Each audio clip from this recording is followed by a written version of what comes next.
Good evening, sir. This is my report for magnetic compass and its part.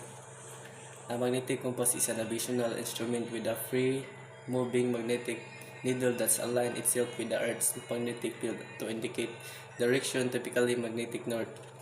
Number one is soft iron spheres, also known as cabin balls, are used on ship magnetic compass to interact the magnetic deviation caused by the vessel structure.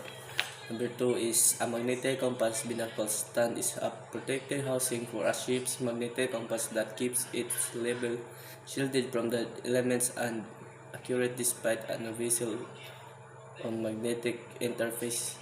Number three is an electromagnetic is a small permanent place on a magnetic compass to correct for hard-part ship deviation. The base part of a magnetic compass is transparent base plate, which is the foundation for map navigation.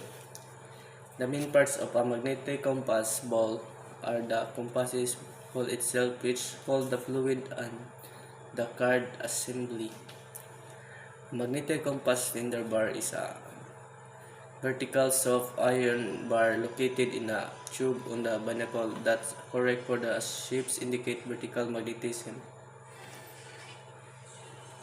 For an FB, magnetic three parts are permanent bar magnets, then magnetic compass binnacle used to correct semicollar deviation. A magnetic compass with a magnet tube is typically used in surveying or geodetic instrument like a prismatic compass, mining compass, or Bruton compass.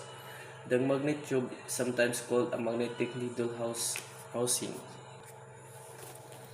The last part is the mirror and reflection arrangement in the magnetic compass, especially in prismatic compasses is designed to allow the user to take accurate hearings.